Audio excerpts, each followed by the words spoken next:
Hey everyone, welcome back to my channel. This is Samantha Hildebrandt. I am a type 1 diabetic as of February 18th, 2021. And today I want to talk about the differences between Tresiba long-lasting and Basaglar long-lasting.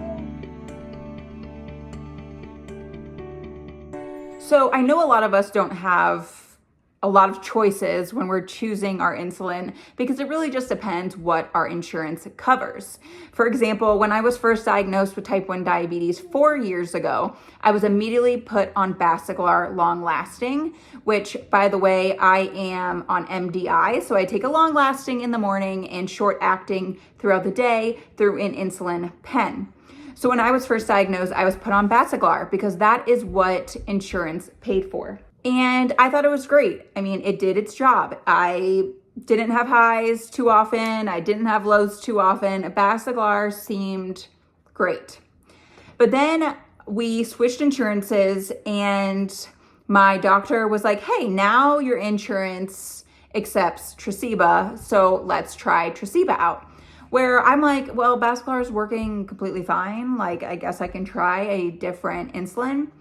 When I asked her why we would switch and why I wouldn't just stay on Basaglar, she recommended Tresiba because basically it's just a longer lasting insulin.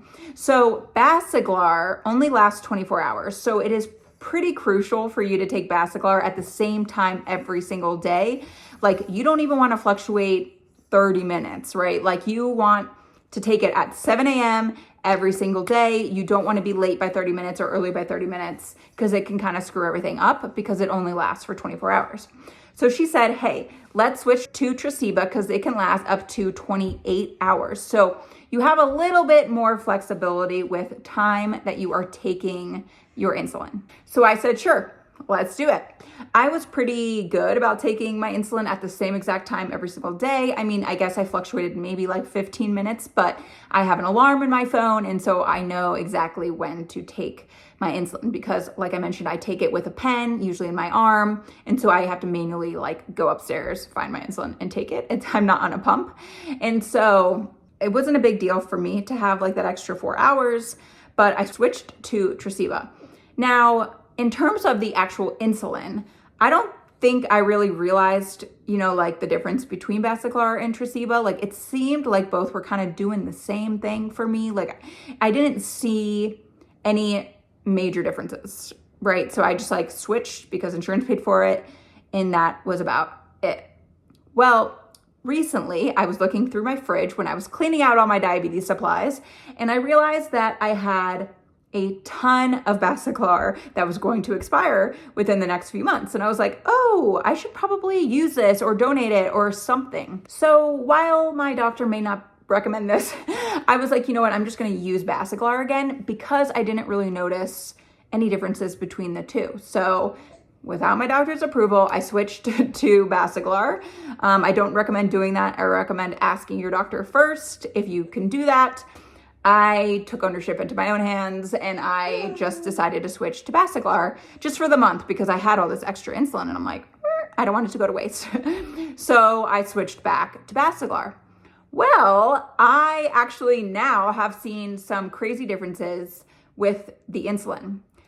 My body definitely likes Tresiba better, I would say, or maybe Tresiba is just a better option for me right now for a couple reasons. So one is I actually have to take a lot more Basaglar than I would Tresiba, just in terms of units. So I noticed that I have to take around 2 or 3 more units of Basaglar than I would Tresiba. So I'm taking about 11 units of Basaglar right now, where if I was on Tresiba, I would take 8 or 9, just kind of depending on the week.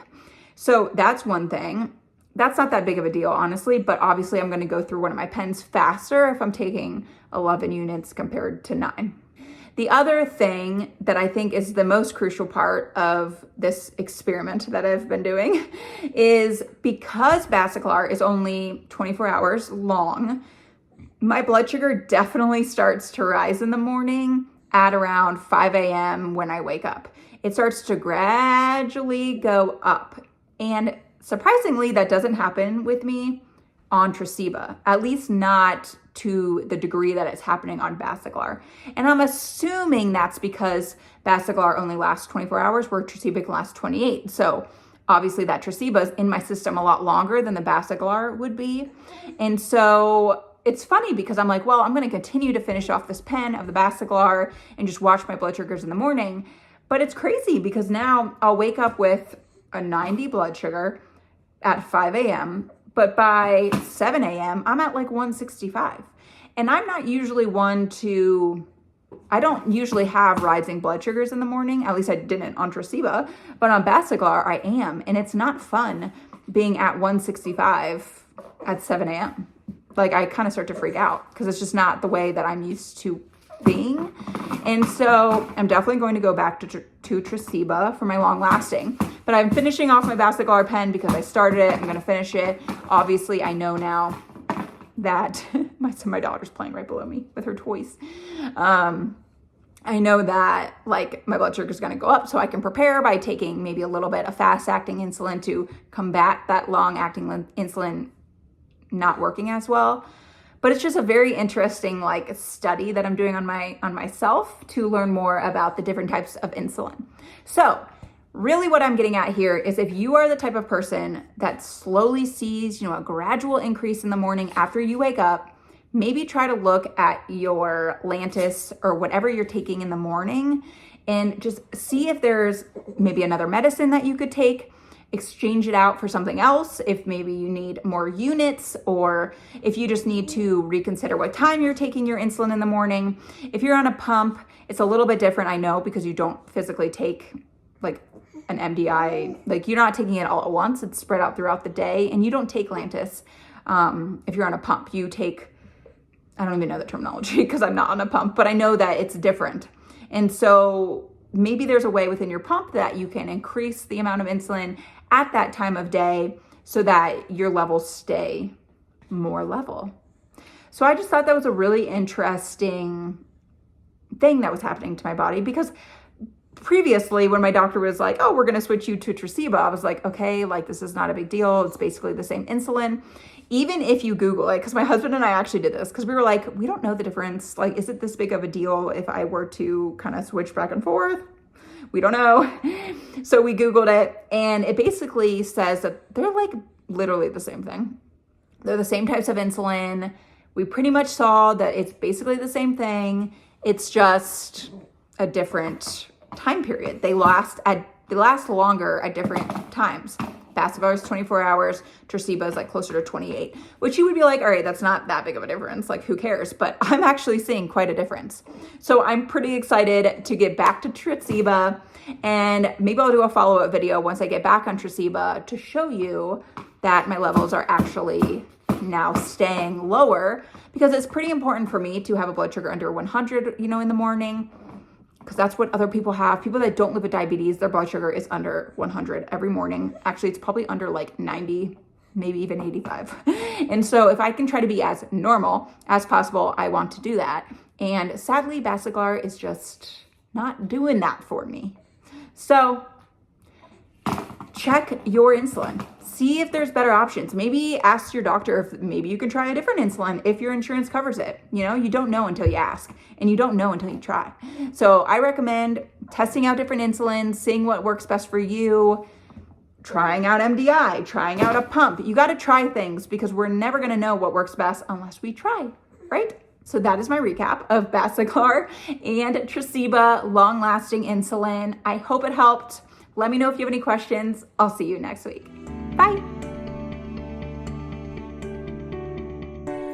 Are you looking to lower your A1C, stay in range more often, and just feel better overall? If so, check out my ebook below. It has a bunch of amazing information about diabetes. It has information about exercise, about diet, about insulin management. It has recipes in there. It's just a great tool to have on hand if you're looking to lower your A1C, stay in range more often, and feel better. And the really cool thing is you have it for life. So anytime there's an update, you will get access to that update, which is awesome. Lifetime access. What's better than that? So check out my ebook below, click the link, and let me know if you have any questions.